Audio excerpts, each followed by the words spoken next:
हे guys what's up अप, is इज मनी धनी हियर और आज हम आपके लाए हैं एक बहुत ही बजट फ़ोन रिव्यू और अनबॉक्स करने के लिए। और ये है Redmi का 8A जो है 3GB वाला वर्जन और उसकी 32GB आपका स्टोरेज है। ये फ़ोन मैंने ऑर्डर किया था फ्लिपकार्ट से 7500 का। So without any further adieu let's get to its unboxing. तो यहाँ पे हम लोग अब अनबॉक्सिंग स्टार्ट करते हैं।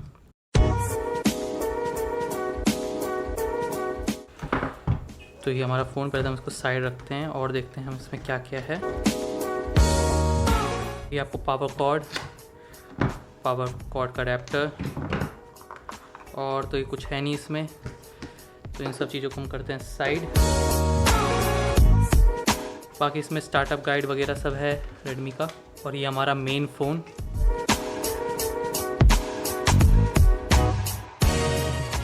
तो आप ओवरऑल देख सकते हैं कि डिज़ाइन के मामले में ये बिल्कुल किसी प्रीमियम फ़ोन से कम नहीं। जो ये ओशन ब्लू करके जो इसका कलर है वो बिल्कुल ये बढ़िया है और बिल्कुल प्रीमियम लुक देता है इस फ़ोन को ओवरऑल। तो अब इसको हम लोग ऑन करते हैं। ऑन जब तक हो रहा था तब इसका आगे का लेमिनेशन हटाएं। तो आपको इसमें मिल जाता है स्मच फ्री डिज़ाइन जो फीचर करता है गोरिल्ला ग्लास 5 के साथ। और इसमें जो आपका जो फ्रंट कैमरा है वो है आपका 8 मेगापिक्सल का, वाइल जो आपका रियर कैमरा है वो आपका है 12 मेगापिक्सल का AI कैमरा। तो यहाँ पे हम फ़ोन को सेटअप कर लेते हैं।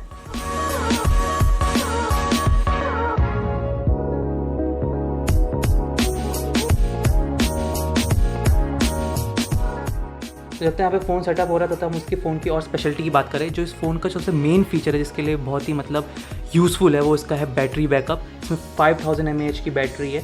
तो अगर आप ऐसा कोई फ़ोन चाह रहे, जैसे जनरली हम लोग क्या करते हैं कि हमारे पास 2 से 3 सिम रहते हैं, तो हम लोग को एक नॉर्मल बजट फ़ोन चाहिए होता है थर्ड सिम के लिए अपने पर्सनल यूज़ के लिए या समथिंग। तो उसके लिए बिल्कुल बेस्ट फ़ोन है।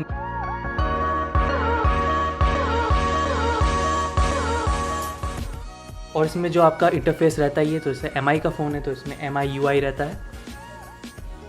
अभी मैं कुछ सब कुछ स्किप कर दूंगा।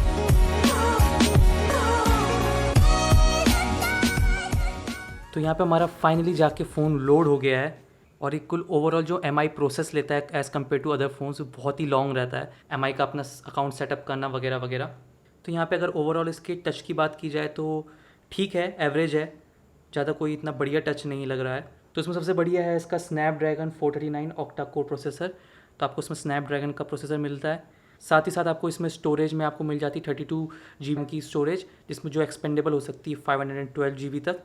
उसके बाद फिर आपका जो आपका बैटरी परफॉर्मेंस है, इसमें 5000 mAh की बैटरी है, तो इसमें बैटरी परफॉर्मेंस का बहुत ही बेटर है।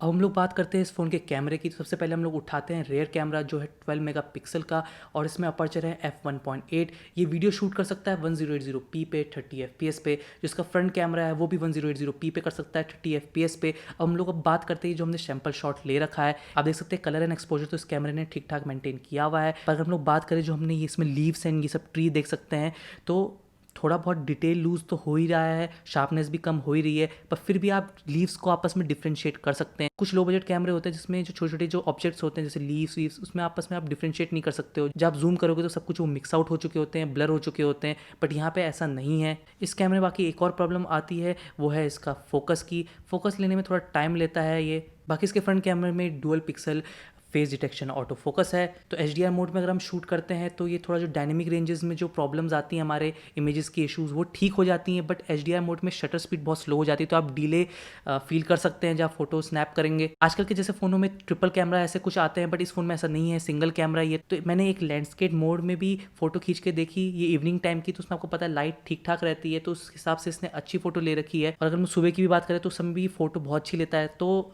ओवरऑल देखा जाए कैमरा लाइट के टाइम पे तो बहुत अच्छी फोटो लेता है।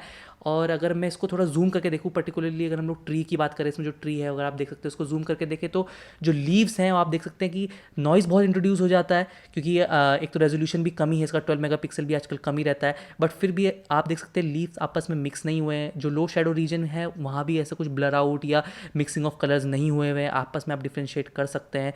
बट यही है कि नॉइज़ इंट्रोड्यूस हो जाता है, थोड़ी सी डिटेल एंड शार्पनेस कम हो जाती है, जिसकी वजह से थोड़ा क्वालिटी गिर जाती है। मेन यही है कि जो इसमें हाईलाइट्स हैं बिल्कुल ख़राब हो चुके हैं, बिल्कुल ब्लोन आउट हो चुके हैं, और जो शेडोज़ है वो भी क्रश हो चुकी है। बाकी हम लोग बात करें, अगर हम लोग नाइट शॉट्स की बात करें, तो अगर सामने आपका कुछ लाइट के ऑब्जेक्ट्स हैं या फिर अगर आप लाइट में कर रहे हैं, लाइटिंग में ले रहे हैं फोटोज़, तो फिर भी अच्छा स्नैप आ जाता है।